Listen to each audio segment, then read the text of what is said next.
ça dans la prise en charge du sujet âgé. يعيشكم مرة أخرى البسوا باباتاتكم يعيشكم. اللي ما عندوش بابات يمشي يشري بابات. باهي ولا يقعد بعيد يقعد في صفحة واحدة. سلام. باهي très bien. Alors par la suite, on va voir les syndromes gériatriques. Baby. Et dès maintenant, dès le premier cours, on va définir c'est quoi un syndrome gériatrique. Ok? Très bien. Très bien. Donc, je vais commencer par le premier cours qui est en fait une introduction à cette initiation à la gériatrie qui est les particularités donc, du patient âgé malade. Je commence par définir la spécialité. Donc, la gériatrie, c'est une spécialité qui s'intéresse aux personnes âgées. C'est une spécialité polyvalente qui s'intéresse en fait à des sujets polypathologiques, volontiers polypathologiques ou fragiles ou vulnérables. Ok? Donc, l'objectif de cette spécialité, c'est de comprendre les déterminants du vieillissement normal et de promouvoir ce qu'on appelle le vieillissement réussi. Un vieillissement réussi. Et en fait, donc, la prise en charge donc, en gériatrie ou la prise en charge de nos seniors se base sur une prise en charge globale et multidimensionnelle. Multidimensionnelle, c'est-à-dire elle comporte les 4 dimensions suivantes, et la dimension médicale, la dimension fonctionnelle, qui est une dimension essentielle donc, dans la prise en charge du sujet âgé, également la dimension sociale et la dimension psychologique.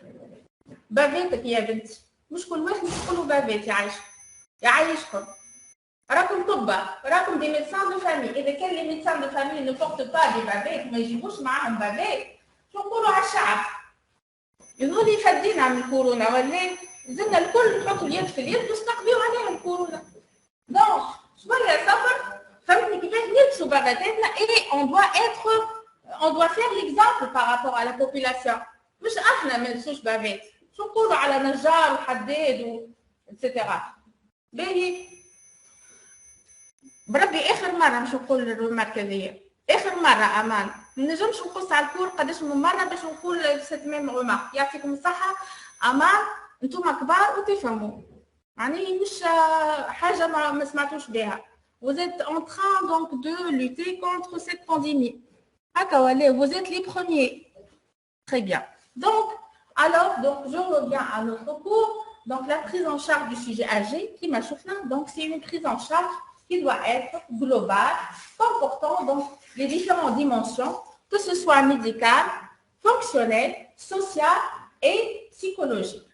Et donc cette prise en charge va aboutir à identifier les problèmes posés par ce sujet âgé, également ses conséquences. Et donc, ça va aboutir à identifier les priorités de prise en charge. Femme, haja urgente, femme, haja لازم تصبر.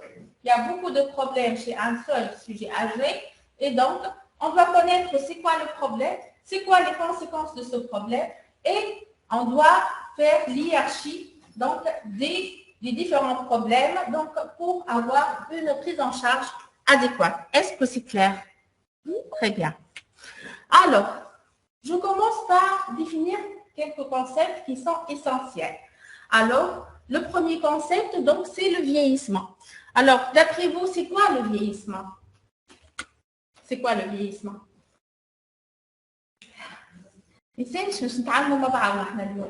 C'est quoi le vieillissement d'après vous?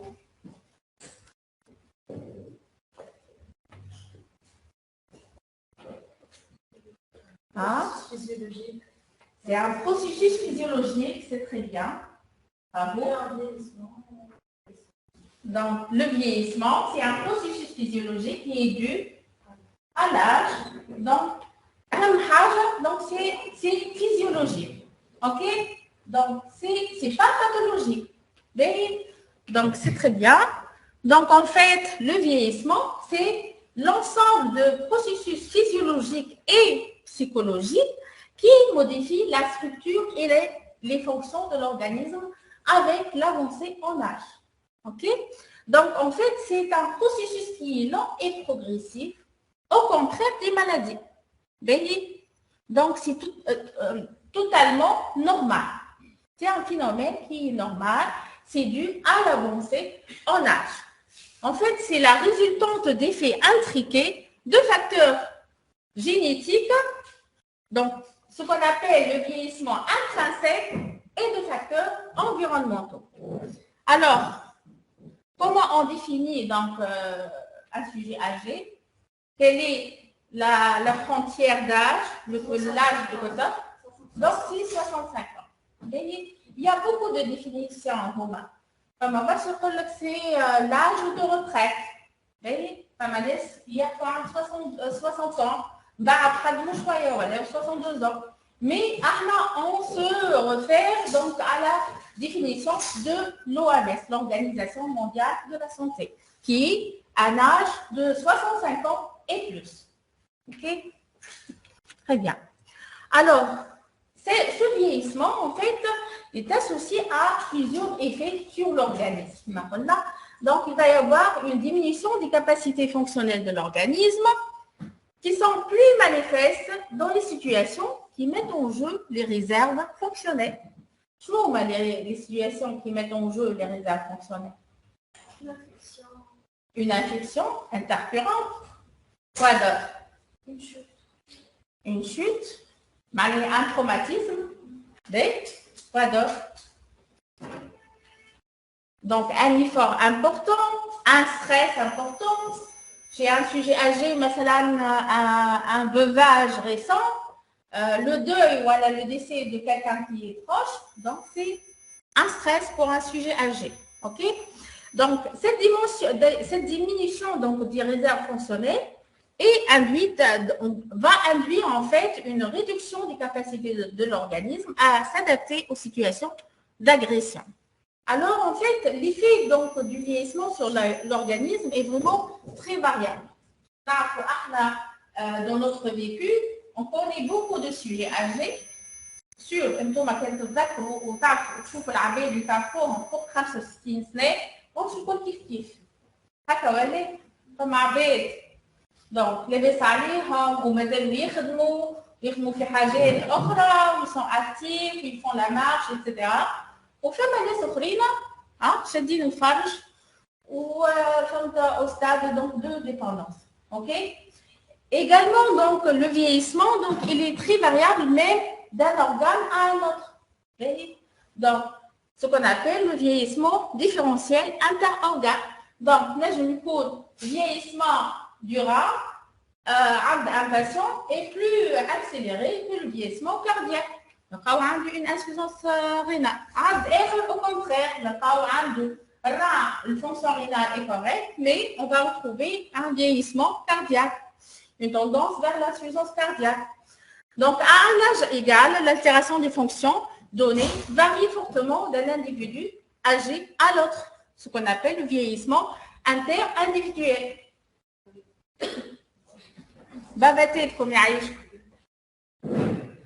Alors, il y a une grande hétérogénéité, donc notamment sur les conséquences du vieillissement. Donc, les conséquences peuvent être donc importantes chez un sujet âgé et les conséquences peuvent être minimes chez un autre. Donc, ce qu'on appelle donc un vieillissement réussi, un vieillissement usuel et un vieillissement avec maladie ou un vieillissement avec dépendance. Alors, ici, donc, vous trouvez qu'il y a 3 types de vieillissement. Le premier vieillissement, et heureusement, c'est le type le plus fréquent, c'est le vieillissement réussi. On le voit chez plus que la moitié des sujets âgés. Donc, c'est des sujets âgés qui sont en pleine forme. Idem, donc, à la population adulte. Donc, deuxième catégorie, c'est les personnes âgées ayant une fragilité. Ça, la prévalence de ces sujets, donc, c'est entre 25 à 35%. OK? Et donc, c'est des patients qui sont vulnérables. Donc, c'est des patients qui sont à risque à basculer vers la dépendance. OK? Et la troisième catégorie, c'est la dépendance. On la voit dans 10 à 15%. Généralement, dans la moitié de ces patients dépendants, ils sont déments et cette dépendance est associée à un coût économique énorme. Et pour la gériatrie, donc le premier objectif de gériatrie, c'est de lutter contre cette dépendance. C'est de prévenir cette dépendance et avoir au maximum une prévalence plus importante de vieillissement réussi. Est-ce que c'est clair? Très bien. Alors, vous voyez dans ce diagramme donc, la répartition du sujet âgé selon les trajectoires de vieillissement. Donc, vous voyez les sujets donc, ayant un vieillissement réussi ou usuel. Donc, les sujets âgés, donc presque plus de la moitié du sujet âgé, donc ayant un vieillissement qui réussi, qui ont des caractéristiques qui sont presque similaires donc, à la population adulte. Et par contre, là, on retrouve les sujets fragiles et les sujets dépendants. Donc, les sujets qui intéressent donc la spécialité de gériatrie. OK? Très bien. Vous voyez, donc, c'est une évaluation par une échelle qui est l'IA-ADL, Instrumental of Daily Living Activity. Donc, c'est une échelle qui évalue l'existence d'une incapacité ou d'une perte de la dépendance fonctionnelle dans les activités instrumentales de la vie quotidienne, notamment téléphoner, prendre un bus, prendre un taxi, préparer, donc faire le shopping et préparer à manger, etc. Tout ce qui est utilisation d'instruments pour réaliser les activités de la vie quotidienne. Donc, est-ce que vous avez une question? Oui. Est-ce que ces pourcentages sont en Tunisie ou en général? En Tunisie, on n'a pas de registre pour les sujets âgés. Et même donc, dans le monde, donc pour les publications et la recherche, donc il y a un manque très très important de publications concernant le sujet âgé. Généralement, les publications excluent les sujets âgés de leur étude. Très bien. Alors, je définis la vulnérabilité ou la fragilité. En fait, c'est une diminution des capacités fonctionnelles survenant au cours du vieillissement qui limite donc les réponses de l'organisme dans les situations de stress qui nécessitent la mise en jeu de capacités fonctionnelles de réserve. En fait, voyez cette courbe, on va la voir fréquemment dans la gériatrie. En fait, donc c'est la courbe de l'évolution des capacités fonctionnelles de l'organisme ou de l'être humain en fonction de l'âge. Et vous voyez qu'il va y avoir une diminution des capacités fonctionnelles de la personne donc, en s'avançant en âge. Donc, chez un sujet âgé, c'est chez un sujet adulte ou un sujet jeune. Donc, les capacités fonctionnelles sont supérieures, bien supérieures aux besoins en situation de stress et bien sûr, bien évidemment, aux besoins donc, dans les conditions basales. Est-ce que c'est clair? Hein? Alors, donc, avec l'avancée en âge, on va retrouver une diminution donc, lente et progressive de ces capacités de fonctionner qui peuvent être inférieures aux besoins de situations de stress. OK? Et on parle là de vulnérabilité. Bien sûr, donc, ces gens vulnérables ont des capacités fonctionnelles qui sont supérieures aux besoins dans les conditions basales. Donc, la courbe va donc être baissée jusqu'à inférieure aux besoins dans les conditions basales. Donc, comment on va appeler donc, ce sujet âgé? Donc, c'est un sujet âgé dépendant. نقراو الساعة من بعد وبعد في البوست تعمل بريزونس. Alors, donc كما قلنا donc شنو قلنا؟ donc قلنا donc les capacités fonctionnelles. Si les capacités fonctionnelles vont baisser inférieures donc, aux besoins dans les conditions basales, on appelle le sujet âgé et les dépendants. OK? Très bien. Alors, pour le vieillissement réussi, donc, bien au contraire. Ben, le vieillissement réussi, c'est un sujet âgé, donc, préservant des capacités fonctionnelles qui sont au-delà des besoins en situation de stress. OK? Donc, c'est ce qu'on appelle un vieillissement réussi, c'est-à-dire c'est un sujet âgé qui ne présente aucune vulnérabilité, que ce soit en situation de stress et bien évidemment en situation donc, de conditions basales. Très bien. Alors, je rentre dans le vif du sujet, qui est les principales particularités du malade âgé.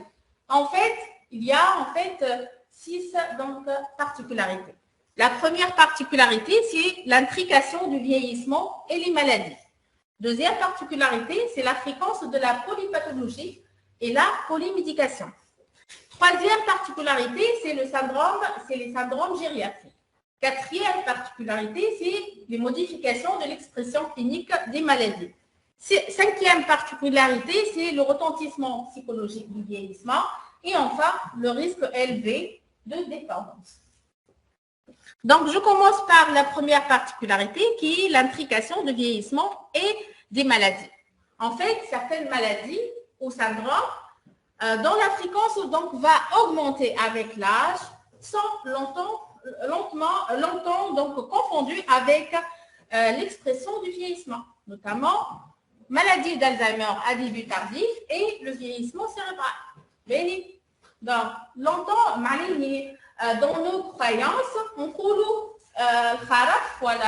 le syndrome démentiel, c'est une chose qui est normale par rapport à l'âge. Et au moins, ce n'est pas vrai. Donc, il y a, c'est vrai, donc une certaine lenteur, une diminution de la mémorisation qui sont secondaires au vieillissement cérébral, mais ce n'est pas les caractéristiques de la maladie d'Alzheimer. Maladie d'Alzheimer, c'est une maladie. Au contraire du vieillissement cérébral qui est un processus physiologique normal. OK? Très bien. Également pour l'insuffisance cardiaque. L'insuffisance cardiaque chez le sujet âgé, c'est une entité qui est très fréquente. OK? Néanmoins, donc c'est différent. C'est tout à fait différent du vieillissement cardiaque. Kiff, l'athérosclérose et le vieillissement artériel. Alors, ces troubles sont en rapport, en fait, avec des processus pathologiques, certes très fréquents chez le sujet âgé, mais non obligatoires. OK? Donc, l'Alzheimer est très fréquent chez le sujet âgé, mais le sujet âgé va présenter une maladie d'Alzheimer. Pour donc l'insuffisance cardiaque. Il y a des sujets âgés, et lui redouent longtemps avec une bonne fonction cardiaque. Très bien. Alors également, donc, cette intrication donc, entre maladie et vieillissement va être à l'origine de l'augmentation plus importante de la fréquence donc, des maladies. Alors, comment on va expliquer donc, cette augmentation très importante de la prévalence des maladies chez les sujets âgés? La première explication, c'est la durée d'exposition à certains facteurs de risque de maladie. Mais là, ça m'a fait donc, les conséquences d'un tabagisme chez un sujet adulte moyen, donc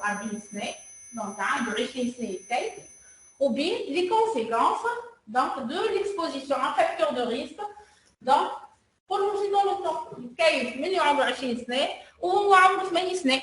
Donc, عنده 60 سنة ويتكيف. Donc, les conséquences de ce tabagisme vont être plus importantes donc, chez le sujet âgé. Deuxièmement, donc, les modifications induites par le vieillissement peuvent faciliter la survenue de maladies. Donc, le vieillissement, donc les modifications liées au vieillissement, ils peuvent faire le lit d'une maladie. Ils peuvent être prédisposantes à la présence donc, d'une maladie. Troisièmement, donc, le progrès réalisé dans la prise en charge de certaines pathologies, notamment le syndrome coronarien aigu. كاين des sujets âgés يموتوا على بكري دونك ما نسمعوش برشا امراض يموتوا على بكري بسكته قلبيه ولا بالسكته دماغيه لا في سي اي دونك ما نسمعوش بلي كونسير اتسيتيرا اوكي خاطر يموت عمره 60 سنه وحتى قبل ما يكون سوجي اجي لكن توا actuellement avec les progrès donc thérapeutiques on assiste à une augmentation de la fréquence de certaines maladies هذيك علاش قبل ما كناش نسمعوا بالزهايمر كناش نسمعوا بيه بالكل خاطر ما يخلطش العمر الزهايمر اوكي très bien alors on a terminé avec la première particularité on va passer à la deuxième qui est la fréquence de la polypathologie et la polymédication. Tu m'as dit polypathologie. Donc, l'existence de plusieurs pathologies à la fois. L'existence de plusieurs comorbidités. Et pour la polymédication, c'est l'utilisation de plusieurs médicaments. Est-ce que c'est une chose fréquente pour faire un sujet âgé? Hein? L'ordonnance d'un sujet âgé, quand il y a de faire un médicament, il y a c'est sûr. Donc, le nombre moyen, c'est à la 5. OK? Alors, pour la polypathologie, pour la définition de l'OMS, c'est la coexistence de 2 ou plus pathologies chez un seul patient. Généralement, donc, c'est aux alentours de 4 à 6 pathologies par sujet âgé. Alors, les pathologies les plus fréquentes, l'ordre n'est pas vraiment respecté, mais c'est les pathologies les principales pathologies du sujet âgé. Il y a l'insuffisance cardiaque, il y a l'arthrose, l'hypertension artérielle, le diabète, l'hypotension orthostatique, c'est très fréquent chez les sujets âgés, l'AFA, les cancers et la maladie d'Alzheimer. Alors, une notion très caractéristique du sujet âgé, c'est la notion de cascade. Est-ce que ce matin, la notion de cascade? Les maladies en cascade. Alors, est-ce que vous avez un exemple de cascade? Hein? Je parle des cascades. Enchaînement. Je parle. Donc, une pathologie qui va être à l'origine d'une autre pathologie. Cette nouvelle pathologie va être à l'origine d'une troisième pathologie et vice-versa. OK? Je vous donne des exemples. Mesela, une anémie par saignement chronique d'un ulcère gastro-duodenal indolore, donc, va entraîner une décompensation cardiaque globale sur, bien sûr, un myocarde qui est vieillissant, avec donc une hypotension artérielle. Tout ça va être à l'origine d'une thrombose carotidienne et un AVC ischémique ou une ischémie aiguë de jambe. OK? Il y a une première cascade. Deuxième cascade, un épisode dépressif non diagnostiqué entraînant une anorexie prolongée. Donc, une dépression, مش فاهمين بيه يولي شاهر الماء ما عادش عنده واحنا مش فاهمين بيه. Donc, on néglige pas, c'est sûr, c'est secondaire à l'âge. Donc, il va avoir donc une déshydratation globale avec une diminution de la masse musculaire. Diminution de la masse musculaire qui va aggraver déjà la sarcopénie. La sarcopénie, c'est la myotrophie, donc secondaire au vieillissement. Donc, ça va être aggravé par l'anorexie et la déshydratation. Donc, tout le tableau va être donc réglé par une chute. Une chute avec fracture de l'extrémité supérieure du fémur. On a commencé par une dépression masquée et on a arrivé à une fracture du col du fémur. Et une fracture du col du fémur chez le sujet âgé, c'est un facteur de risque vital. OK? Il est associé à une grande mortalité chez le sujet âgé. Avec Dr Chaben dans le cadre du cours de chute. Alors, troisième exemple, une infection bronchopulmonaire ou simplement une grippe, une infection par le Covid-19 va être à l'origine d'une décompensation cardiaque qui va être à l'origine d'une insuffisance rénale responsable d'une augmentation des concentrations sériques des médicaments, hein, ce qu'on appelle, hein, je suis ici le patient rêvé, une augmentation des concentrations sériques des médicaments ou une insuffisance rénale. Un surdosage, donc qu'est-ce qu'on appelle cette situation? C'est de l'hiatrogénie. C'est de l'hiatrogénie. La résultante de toutes ces anomalies va être un syndrome confusionnel. Donc, je trouve ma barre de l'archive. OK? Très bien. Donc, c'est la notion de cascade. OK?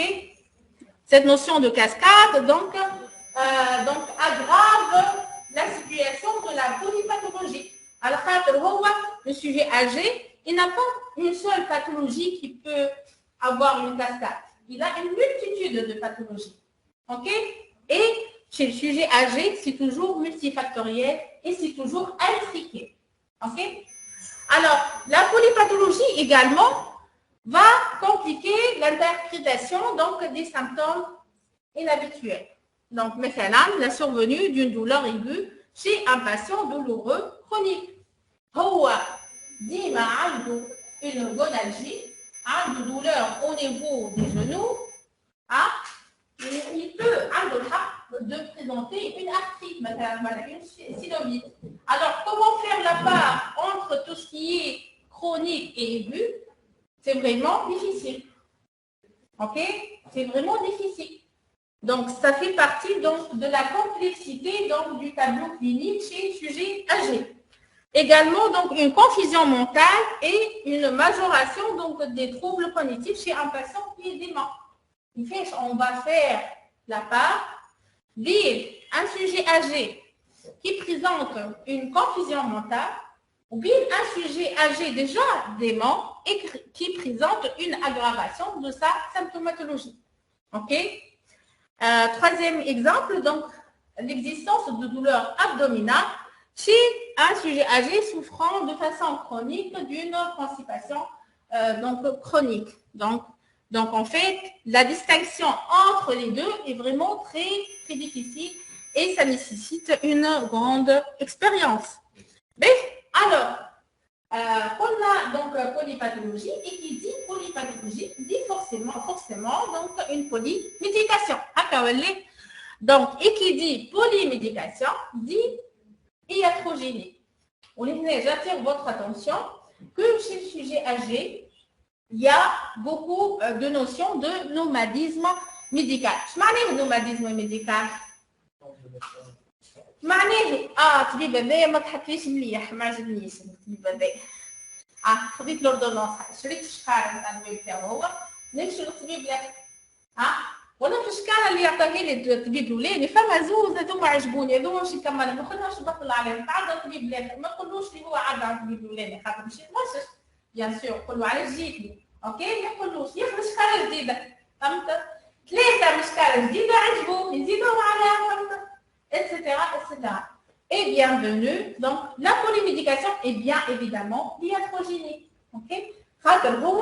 Donc, il y a 2 classes thérapeutiques, mais il y a 2 anti-inflammatoires en même temps. En plus de l'automédication, qui est vraiment donc, une caractéristique du sujet âgé, hein? Notamment avec les anti-inflammatoires non stéroïdiens. Avec le maftou, les bécas d'Ali, les bécas vraiment extraordinaires. Donc, en tant que médecin de famille, qui blouse la dossier l'ordonnance, forcément, vous cherchez. OK? Donc, il faut faire attention de cette polymédication et de l'iatrogénie. Il faut savoir que les accidents médicamenteux sont en moyenne 2 fois plus fréquents chez les sujets âgés de plus de 65 ans.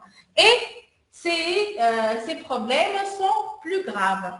Donc, il faut savoir que 20% des hospitalisations des sujets de plus de 80 ans sont dues à un accident iatrogène. Une maladie ou une décompensation, etc. Ou simplement, c'est une iatrogénie. Et donc, c'est des conséquences de la polymédication qui sont facilement prévenues. OK? Très bien. Et 10% des patients hospitalisés subissent des effets médicamenteux indésirables et ils sont souvent difficiles à diagnostiquer. Et donc, nous c'est un sujet âgé. Cette notion d'hiatrogénie qui est un syndrome gériatrique déjà, donc est très probable. Donc, il m'a chauffé dans 20%, dans 10% des hospitalisés, etc. Et donc, il faut réfléchir à cette possibilité en cas d'hospitalisation de patients et en cas de difficulté diagnostique. Alors, pour les accidents, les accidents iatrogéniques ne sont pas inéluctables et plus de la moitié peuvent être prévenus. Donc, les règles de bonne pratique, il faut avoir une démarche diagnostique précise, il faut bien connaître l'histoire médicale du patient, de ses maladies actuelles et de ses traitements. Et bien sûr, il faut rechercher une automédication. C'est un sujet âgé. Pour rechercher cette automédication. Effectivement, on va examiner sur le plan pratique, donc tu as mis l'ordonnance, etc. En fait, sur le plan pratique, il y a peut-être 6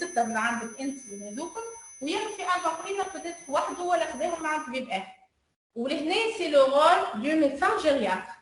Le médecin gériatre doit jouer le rôle de un patient âgé qui est polypathologique. Le gériatre va jouer le rôle de coordinateur. Très bien. Et donc, le médecin gériatre doit jouer le rôle de coordinateur. Donc, dans le but, sur le plan médicament, c'est de réviser les ordonnances. L'ordonnance de néphro, l'ordonnance de cardio, l'ordonnance de l'endocrino, et je vais réviser ces ordonnances. On chauffe. Donc, avec l'évolution de notre patient, est-ce qu'il nécessite encore ces traitements ou non? Ça aide dans l'évolution d'un patient âgé, hypertendu ou à la diabétique, on peut arrêter des sulfamides, on peut arrêter la metformine, on peut arrêter le traitement chimique. En cas de survenue d'insuffisance rénale, en cas de survenue de déshydratation, etc. OK? Également, il faut choisir avec attention les classes médicamenteuses, la posologie et la durée de traitement. Il faut choisir une classe thérapeutique avec une demi-vie qui est courte, allège pour minimiser les effets indésirables et en cas de présence d'effets indésirables, d'avoir la possibilité d'intervenir rapidement et d'assurer un suivi vigilant avec une révision continue de l'ordonnance. À chaque fois, je chauffe le patient qui est sujet âgé, donc je chauffe, est-ce que j'ai OK? On prend la décision, le patient, il fait le choix. OK? Est-ce que c'est clair? Très bien. Troisièmement, le syndrome gériatrique. Alors, je vous rappelle différentes entités, notamment, c'est quoi une maladie, c'est quoi un syndrome, et on va arriver au syndrome gériatrique. En fait, une maladie est associée à une étiologie connue, avec une pathogénie qui est bien connue et une présentation clinique qui est bien connue, mais qui peut être variable. Donc, on a le tableau clinique typique avec certaines formes de variabilité et d'atypie. OK? C'est la définition d'une maladie. Donc, docteur Alpha. Alors, deuxièmement, le syndrome. Le syndrome, c'est une entité définie par un ensemble de signes. Un exemple de syndrome. Syndrome néphrotique, matala. Il définit par l'existence de 3 signes. Et pour anémiurie. Ou une proteinurie supérieure à 1 litre. Très bien. Donc, la pathogénie est non connue et également l'étiologie. En médecine interne, on trouve maladie de B7, mais qu'il marade. Donc, en fait, il faut dire le syndrome de B7. Au bas des B7 là, le syndrome de B7. Parce qu'en fait, là, le syndrome de B7, donc son étiologie et son pathogénie, il n'est pas encore élucidé. OK? Donc, c'est bel et bien un syndrome avec, donc, son diagnostic est basé sur un ensemble de critères diagnostiques. Alors, pour le syndrome gériatrique, en fait, c'est plusieurs facteurs étiologiques, Barcha, hein? Ces facteurs étiologiques sont intriqués de façon complexe et qui vont être à l'origine d'une manifestation définie. C'est ça un syndrome gériatrique. Est-ce que c'est clair? Béni, est-ce que c'est clair? Donc, Stéphano, c'est quoi la différence entre un syndrome gériatrique, une maladie et un syndrome? OK? Donc, c'est des facteurs étiologiques multiples qui sont intriqués de façon complexe qui vont aboutir à une manifestation bien définie. Notamment, je vois le syndrome gériatrique par hein? Le syndrome confusionnel, quoi d'autre? Dénutrition, très très bien. Mais en fait, pour le syndrome gériatrique, en fait, on a besoin, pour définir un syndrome gériatrique, on a besoin de 4 critères. Le premier critère, c'est une fréquence qui augmente fortement. Merci. Donc, le premier critère, c'est une fréquence qui augmente fortement avec l'âge et ou observée seulement chez le sujet âgé. Et la dénutrition, on ne joue pas à des frères, à des adultes, etc. Mais elle est fréquemment retrouvée chez le sujet âgé. Deuxièmement, elle résulte de facteurs multiples et divers, notamment des facteurs favorisants. Donc, les facteurs favorisants, c'est des facteurs qui sont chroniques, généralement la polypathologie, incluant également le vieillissement et des facteurs précipitants, que ce soit aigus ou intermittents. Troisièmement, elle a pour conséquence, donc, des conséquences donc, sont fréquentes, basses les conséquences, et avec un risque de perte d'indépendance fonctionnelle et ou d'entrée en institution. Le troisième critère, sa prise en charge doit être multifactorielle et requiert une approche globale. Est-ce que c'est clair? Donc, pour définir, pour dire qu'il s'agit d'un syndrome gériatrique, on a besoin de ces 4 critères. OK? Donc, l'application d'un syndrome gériatrique, donc, on va suspecter ce syndrome gériatrique devant des circonstances de découverte. Par la suite, donc, on va confirmer ce syndrome gériatrique en se basant sur l'évaluation gériatrique standardisée. Je vois tout de suite, donc, avec le Dr Ali. Et par la suite, après avoir qu'on a identifié ou dépisté ce syndrome gériatrique, donc, on va réaliser notre enquête étiologique. Alors, après avoir qu'on a identifié les différentes étiologies, on va réaliser notre prise en charge qui doit être multifactorielle. Est-ce que c'est clair? Alors, je vous donne une petite donc, liste de syndromes gériatriques qui m'apportent la dénutrition, les chutes répétées, les troubles de mémoire, la confusion mentale, la perte d'autonomie, la dépression, les escarres et l'incontinence. J'arrive à la quatrième particularité donc, du sujet âgé malade, qui est les modifications de l'expression clinique des maladies. Hasbraïkom, qui fait l'expression clinique des maladies chez le sujet âgé? Hein? C'est atypique. Qui fait chez un sujet âgé? Une consultation, je ne crois pas. Un sujet âgé. Altération de l'état général. Quoi d'autre? Hein? توتالجي اللي سميوها لاكولشيت قولها شو يوجع فيك يا حاجه تقول لك كل شيء يوجع فيك اوكي وانت دونك ان طونك براتيسيان توسع بالك وتعرف انا هي الحاجه الاكثر دونك اللي يلزم نركزوا عليها اوكي alors les symptômes caractérisés chez sujets jeunes sont souvent absents. Donc la polypathologie également, elle va compliquer l'interprétation des symptômes. Les signes cliniques sont souvent des signes généraux aspécifiques et notamment les signes donc, subjectifs chez les sujets âgés. Généralement, en cas d'infection par le Covid-19, donc ces patients, donc l'infection par Covid va être révélée par quoi? d'après votre expérience, moi je trouve des patients Covid, ou généralement c'est des sujets âgés. Comment se révèle le Covid? Hein? Douleur abdominale. Assignée. Généralement, on va retrouver la chute, l'anorexie, sujet âgé. Il y a le Covid-19. Ou la confusion mentale. Et donc, généralement, l'anorexie, ou la confusion mentale. OK? Généralement, ces trois signes, donc, ils peuvent donc être expliqués par toute la médecine chez le sujet âgé. OK? Alors, qu'en est-il des facteurs ou des acteurs aboutissant à une décompensation chez le sujet âgé? Donc, la courbe donc la courbe des réserves fonctionnelles en fonction de l'âge. En fait, le premier facteur aboutissant à une décompensation, c'est le vieillissement physiologique. OK? Le deuxième facteur, c'est donc les maladies chroniques. On va retrouver une petite cassure donc, de la courbe. OK?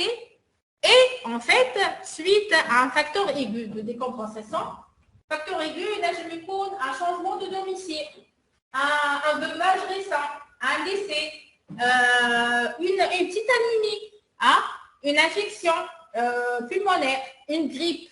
Donc, elle va être à l'origine d'une grande cassure de la courbe des réserves fonctionnelles qui va aboutir rapidement, donc sujet plein autonome, il va basculer rapidement vers la dépendance ou la perte d'indépendance fonctionnelle. Et ici, donc, c'est la schématisation donc, du schéma 1 plus 2 plus 3 de Bouchard. OK? En fait, c'est les trois acteurs aboutissant à une décompensation chez le sujet âgé. Le premier facteur, c'est le vieillissement. Deuxième facteur, c'est les maladies chroniques. Troisième facteur, c'est un stress aigu ou une maladie intercurrente. OK? Très bien. Bien. Alors, autre particularité des sujets âgés, c'est une particularité intéressante, très intéressante, c'est le retentissement psychologique. Alors, donc, sur le plan psychologique, il y a des concepts qui sont différents chez le sujet âgé par rapport au sujet adulte. لكن نحكيو على la mort. OK? بالنسبة لكم شو يعني لكم الموت؟ أنا بيطول في أعماركم وكل، أما شو يعني لكم؟ بالنسبة لكم شنو تراوون الموت؟ ها؟ في عندي قدر؟ ها؟ حاجة عادية هكا ولا؟ ها؟ شنو كيفاش تراووه بالنسبة لكم؟ حاجة بعيدة زادة، حاجة بعيدة علينا. احنا مازلنا صغار، هكا ولا؟ نو؟ ايه؟ نعم؟ Donc c'est le destin. Mais est-ce que vous le voyez en tant que une chose atroce, angoissante, etc. C'est quelque chose qui est normal, tout à fait normal. Hein? C'est personne dépendante, mais on ne peut pas, par exemple, mais généralement, chez l'adulte, la façon de voir la mort est vraiment totalement différente de celle chez le sujet âgé. بالنسبة للسوجي âgé, يسمع بحد مات في الحومة، يقول لك أنا من بعده. دونك عرض العائلي يدور في الحومة، في العمر شكون أكبر واحد؟ أنا أكبر واحد. شكون أول واحد مترشح؟ هو أول واحد مترشح. OK? Donc, la mort n'est plus pour lui un destin général et abstrait, mais un événement propre. Et je suis concernée par la mort. Ce n'est pas les autres. موت قدر له كيف فلسفة وكل شيء. أما في الحقيقة نحسوا بعيد علينا en tant qu'adulte. OK? Mais pour les sujets âgés, c'est vraiment une source d'angoisse et parfois une angoisse majeure. Avec en tant que gériatre, en tant que gériatre, il y a un sujet âgé vulnérable, il faut éviter de chercher le mout. il faut éviter باش نجيبوه في زنازه ولا في تشينا ولا اكسترا. اوكي احسن حاجه ما نحكيولوش على الحكايات هذوما باش هو ما يتقلقش. اوكي déjà donc le fait de faire un deuil etc d'un ami voilà d'un proche peut être un facteur de décompensation aiguë et d'une bascule vers la dépendance. Ok, donc il faut être vraiment délicat avec le sujet âgé. Également pour le concept de maladie. Le concept de maladie, généralement, chez un sujet âgé, va être donc une circonstance de prise de conscience. Et les rois, donc, il va passer de l'âge adulte vers l'âge, donc vers le vieillissement. Ok, donc avec donc la survenue d'une maladie, donc et donc cette notion jusqu'à là le sujet est âgé et on y parle de déni. شفيق بروحه اللي هو قاعد يكبر يقول لك هذا مزال صغير اتسيتيرا اي تو دان كو تجي اون مالادي ويحس اللي هو لي كاباسيتي فونكسيونيل نتاعو نقصوا على الاخر. اوكي et donc cette circonstance va être chez le sujet âgé sur le plan psychologique va être soit à l'origine d'une régression واللي يرجع بالتوالي واللي يحس روحه incapable de faire des choses donc avec une recherche de maternage et de dépendance يحب الناس تفكموا وتشربوا etc. ou également donc un refuge dans la maladie donc واللي يعيش عايش في القوقعه نتاع المرض. اوكي يخمم كان في المرض ياكل على خاطر المرض يمشي على خاطر المرض etc. Ok, donc il faut faire attention donc de ces particularités psychologiques chez le sujet âgé. Autre particularité, c'est la dépression. Ou les clés, que la dépression est un syndrome, c'est un syndrome gériatrique. Ok, c'est un syndrome gériatrique. Donc les critères en faveur de un syndrome gériatrique, le critère, c'est la fréquence. Ok, c'est une fréquence qui est augmentée. Donc, la prévalence de dépression chez les sujets âgés, c'est entre 5 à 20%. Un cinquième des sujets âgés à domicile sont déprimés. La dépression chez les sujets âgés, qui m'a donc les particularités cliniques du sujet âgé, donc la dépression est généralement atypique, généralement masquée. Ça rattrape un sujet âgé qui est très agressif. Ok? مثلا صعيبه ياسر مع كلمتها وتقولها وتعيط عليها etc. donc elle est en train en fait de masquer une dépression par exemple. Ok, donc généralement la dépression je ne sens pas une humeur triste etc. donc c'est autre façon de se manifester. Donc la dépression arrive, la prévalence de la dépression arrive jusqu'à 45% en institution. Donc presque la moitié des sujets âgés en institution sont déprimés. Et une autre particularité de la dépression chez les sujets âgés, c'est les suicides. En fait, si on compare dans les sujets âgés, la prévalence des sujets âgés qui sont déprimés et qui se suicident par rapport aux sujets adultes, donc on va retrouver que les sujets âgés font des succès de leur suicide par rapport aux sujets adultes. Le sujet adulte يعمل محاولة نتاع انتحار وديما تفشل. Sujet âgé إذا كان عمل محاولة انتحار ديما تنجح. Ok, donc il faut faire attention. C'est pas quelque chose d'anodin. À titre d'exemple, en Amérique, donc 13% de la population âgée sont déprimés. L'quart نتاعهم ينتحروا. Ok, donc vraiment c'est énorme. Et seulement donc 10% sont sous traitement adéquat. Donc 10% فايقين بهم والباقي الكل مش فايقين بهم. Ok, avec cette possibilité de suicide. Alors, donc, En connaissant donc ces particularités donc, psychologiques, donc en fait, la dimension relationnelle est en fait indispensable lors de la prise en charge du sujet âgé. OK? Et donc, il est essentiel de renvoyer au sujet âgé une image positive de ses conditions d'individu à part entière et de son état de santé afin d'améliorer la perception de sa propre image. Donc, en fait, si on a un sujet âgé, donc il faut l'encourager. OK? بارك الله عليك اليوم حسيتك احسن من قبل تبارك الله عليك تنجم تمشي etc. Il faut l'encourager. Il faut toujours l'encourager. OK? Très bien. Alors, dernière donc, particularité, c'est le risque élevé de dépendance. En fait, il y a la notion d'autonomie et de dépendance. L'autonomie, c'est la capacité de se gouverner soi-même.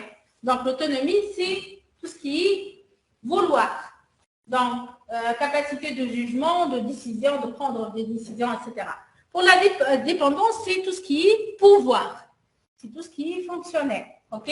C'est l'impossibilité partielle au total pour une personne d'effectuer sans aide des activités de la vie quotidienne, qu'ils soient physiques, psychiques, sociales et s'adapter aux environnements.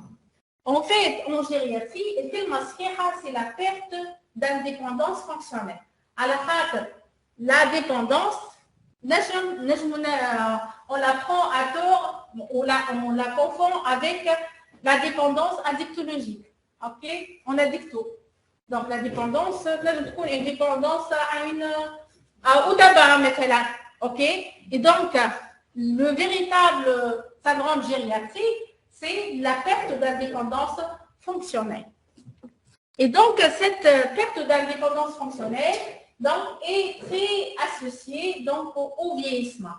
Et donc, les publications concernant la perte d'indépendance fonctionnelle chez le sujet âgé, on va retrouver que le facteur déterminant le plus important, c'est l'âge avancé.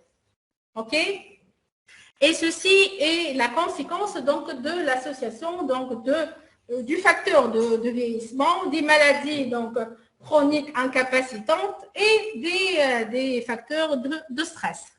Alors, donc, en fait, la dépendance qui marque là, c'est l'objectif essentiel de la gériatrie, c'est de lutter contre la dépendance. Parce que la dépendance constitue un véritable problème majeur du XXIe siècle. En fait, donc, la moitié des patients âgés de 75 ans et plus ont la nécessité donc, de façon régulière d'une aide à domicile. Par exemple, les sujets, donc 20% des sujets âgés de plus de 80 ans ont besoin d'une aide aux toilettes. Donc, pour les sujets donc, âgés de plus de 80 ans, donc, dans 2 tiers des cas, donc, ou dans 3 quarts des cas, ils ont besoin d'aide donc, pour les tâches domestiques.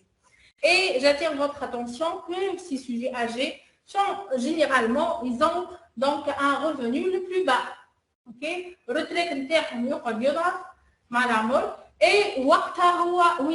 le maximum de pathologies chroniques et le maximum de conséquences sur leur santé. Également, donc, plus que 20% presque 20% des sujets âgés de plus de 75 ans donc, ont un trouble donc, cognitif. Donc, c'est en fait, c'est un problème de santé publique et c'est un problème énorme donc, et un coût énorme de santé. Alors, qui dit dépendance dit forcément la fragilité. Donc, qui chauffe les différents types de vieillissement et la dépendance vient la fragilité en fait. Donc, la fragilité, en fait, c'est un syndrome gériatrique. C'est un état de pré-dépendance. Donc, la fragilité est l'état de la dépendance. C'est un état dynamique pouvant être réversible ou se stabiliser par des interventions appropriées. Donc, la fragilité est traitable et permet de caractériser une population cible pour les interventions en gériatrie. Est-ce que c'est clair? Très bien. Alors, je passe à la dernière partie de ma conférence, c'est les spécificités de la démarche diagnostique et thérapeutique chez sujet âgé. Alors, la prise en charge en gériatrie doit être globale, incluant donc le diagnostic et le traitement des pathologies aiguës et chroniques, la prévention des complications, la conservation donc de l'autonomie et donc on doit également penser au devenir social du patient. Donc, devant la multiplicité donc, des diagnostics qui peuvent être posés chez un même patient, donc une hiérarchisation donc, de la prise en charge doit être nécessaire. Il y a ce qu'on appelle des diagnostics rentables. Diagnostics rentables pouvant déboucher à une amélioration rapide de l'état de santé et de la qualité de vie. Est-ce que tu as des diagnostics rentables chez le sujet âgé? Des diagnostics rentables. مثلا un sujet âgé عنده برشا مشاكل هو en même temps انا عنده une hypoacousie ونعملوا له une prothèse auditive. Donc cette prothèse auditive va empêcher donc l'isolement social. Donc il va être sociable, etc. Ça va donc c'est un facteur de prévention contre la dépendance fonctionnelle. على خاطر إذا كان هو لو سيركل سوسيال نتاعو بدا ينقص بشويه بشويه دونك كان قبل يخرج يمشي القهوه يلعب رمي مع اصحابه اتسيتيرا بيسكو كان ولا ما عادش يسمع دونك ولا يشد الدار اوكي كي يشد الدار يتحرك شويه دونك il va aggraver la sarcopénie ou lorsqu'il va aggraver la sarcopénie avec l'arthrose etc avec les maladies chroniques donc qu'est-ce qu'il va développer? Une chute. Ou lorsqu'il va développer une chute, il va y avoir une cascade de complications. OK? Très bien. Mais, alors, par exemple, maintenant, l'intervention sur une arthrose donc, de la hanche. Dans une intervention terme, on essaie de verticaliser notre patient dès le premier jour et on va lutter contre l'handicap et contre la dépendance de notre sujet âgé. Également, une intervention sur une cataracte. Il peut faire une intervention sur une cataracte. Et avec cette intervention sur la cataracte, on peut prévenir une chute chez le sujet âgé, par exemple. Donc, la pose d'un pacemaker également. Donc, au contraire, il y a certaines investigations qui doivent être discutées. مثلا إذا كان نخمموا في dépistage systématique d'une hypercholestérolémie chez un sujet âgé de plus de 80 ans. Est-ce que vraiment c'est rentable chez un sujet âgé de plus de 80 ans? Non, c'est plus rentable. La décision de mettre le patient sous statine, c'est vraiment discuté. Alors, il y a l'iatrogénie, la polymédication, etc. Également de demander IRM à la recherche de métastases chez un patient âgé cachectique ayant une néoplasie incurable. Donc, je vais IRM, je cystoscopie avec biopsie ou diagnostic. Donc, c'est une néoplasie qui est vraiment donc, de mauvais pronostic pour un sujet qui est âgé de plus de 80. Donc, c'est des soins palliatifs d'un sujet âgé et il faut faire attention de ne pas faire des choses, de s'acharner à faire des choses au sujet âgé qui ne sont pas vraiment rentables. Alors, le traitement ne se résume pas à la prescription de l'ordonnance médicale ou d'un acte chirurgical, mais il s'agit en fait d'un véritable projet de soins complet et d'un projet de vie, ayant aussi donc les dimensions sociales, familiales et financières. Un sujet âgé diabétique, on ne sera pas tous sous insuline. L'ordonnance n'est pas insuline. Est-ce que c'est suffisant? Est-ce que c'est suffisant?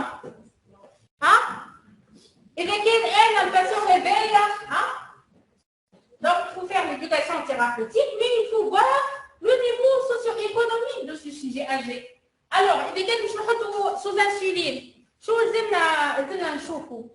On doit s'assurer qu'il a tous les émédages.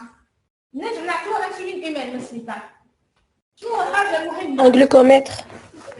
un glucomètre. Bon. ليه نجم يخدم السبيطار نجم يبدا عنده تعريف دونك ريدبيل ويخدم السبيطار. نعم شكون باش يدقهولو ها اذا كان هو ان سوجي اجي سي سيغ عنده دي عمله ولا عنده كاتاراكت ولا جلوكوم اكسترا دونك ما نجمش يدقو وحده. هذه حاجه. شنو effectivement عنده فريجيدات في الدار ولا باهي على خاطر كونسيرفاسيون دو لانسولين اسمه فريجيدات. اوكي دونك اذا كان انا رقبت ان سوجي اجي ديابيتيك en décompensation, je dois établir un projet de soins complet et un projet de vie. Donc باش كلشي يعيش دونك نجم يجي يولدو يزرق له يمشي على روحه. est-ce que c'est suffisant? C'est pas suffisant parce qu'il y a un risque d'hypoglycémie sévère. مش hypoglycémie أكاو hypoglycémie sévère surtout إذا كان عنده مثلا des antécédents cardiaques عنده insuffisance coronarienne aiguë ولا عنده insuffisance cardiaque etc. وعنده une fonction rénale qui est vulnérable معناه donc il peut basculer rapidement vers la déshydratation et la déshydratation va être à l'origine d'une hypoglycémie. Et donc لهنا زلنا نحكيو مع l'assistante sociale, les membres de famille, on doit les incriminer dans la prise en charge de ce patient. Ils doivent bien entourés. Au moins, كل مرة يمشي من دار لدار plutôt ils حد يجي بحداه يسكن بحداه كل مرة يجي بحداه حد في داره. OK bien. Est-ce que c'est clair? Très bien. Les décisions en gériatrie, en fait, forcément, c'est un résultat de compromis entre tout ce qui est souhaitable et faisable, comme entre tout ce qui est demandé par le patient âgé et accepté. Donc, en tant que praticien, on satisfait le besoin du sujet âgé.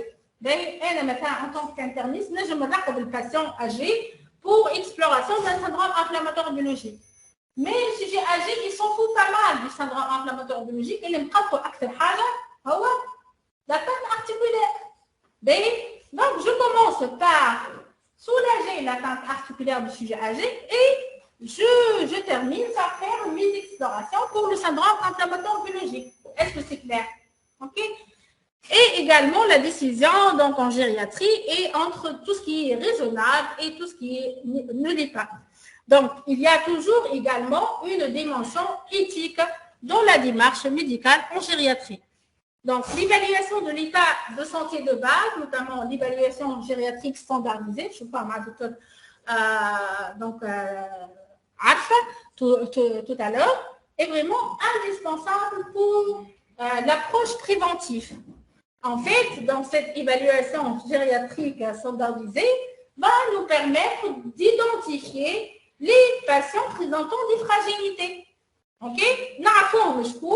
Et selon le type de syndrome gériatrique dépisté, on va réaliser des interventions adaptées. Lors de toute situation aiguë, il faut s'assurer dès les premiers jours d'une bonne hydratation, d'un apport nutritionnel suffisant, d'une mobilisation du patient, de la réduction de prescription de médicaments indispensables et la prévention de la survenue du SCAR. Donc, la prévention de la perte d'autonomie est fondamentale et ceci doit être réalisé dès le premier jour de la prise en charge. Le développement et l'utilisation maximale des capacités restantes doivent être assurés par l'ensemble de l'équipe soignante. يعني مثلا sujet âgé a un problème au niveau du membre inférieur. OK?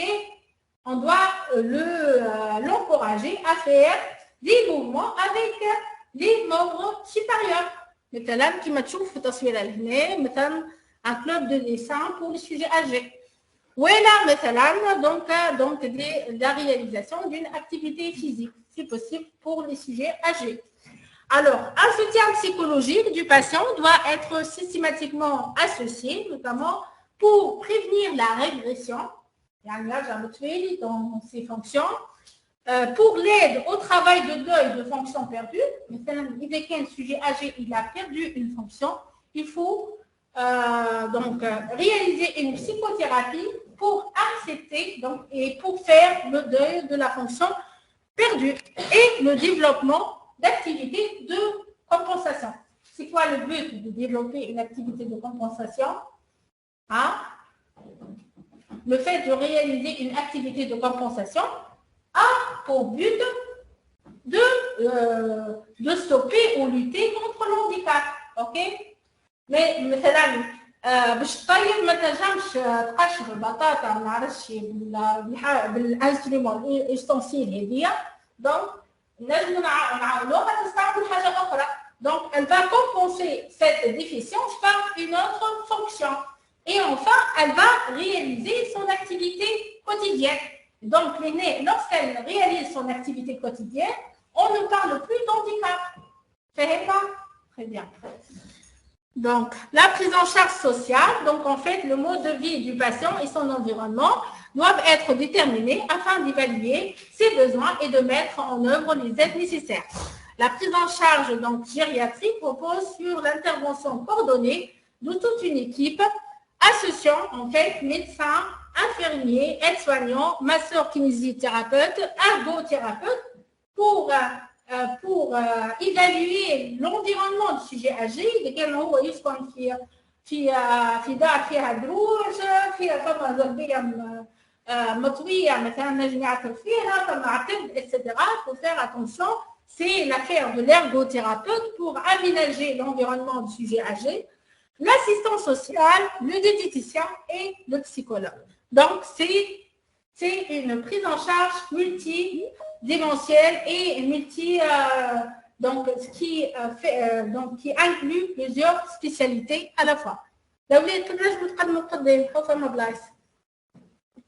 Donc, en conclusion, donc, la prise en charge du patient âgé donc, repose sur une démarche globale qui prend en compte les particularités cliniques, les risques de décompensation fonctionnelle. Elle assure donc une prévention des complications, donc des complications médicales, psychologiques ainsi que la perte d'autonomie qui nécessite une prise en charge multidisciplinaire. Est-ce que vous avez des questions? Hein? Est-ce que vous avez des questions? Oui. Donc, sans tarder, je donne la parole donc, à mon ami, donc, docteur Sandos Arfa, qui est donc interniste, donc assistante hospitalo-universitaire en médecine interne et diplômée en gériatrie. Donc, elle travaille donc, au CHU Dar Sfar Madia, qui va vous présenter donc l'évaluation gériatrique standardisée. Alors, je profite par cette occasion pour vous dire, est-ce que vous avez des questions pour le premier cours? Ah? تاني حاجة est-ce que وصلكم للبريتست؟ est-ce que جاوبتوا على البريتست؟ ها؟ شكون ما جاوبش على البريتست برافو؟ اي ليش نحاول نجاوب على البريتست؟ بعد نخلطوا معاهم الحمد لله ميرسي دكتور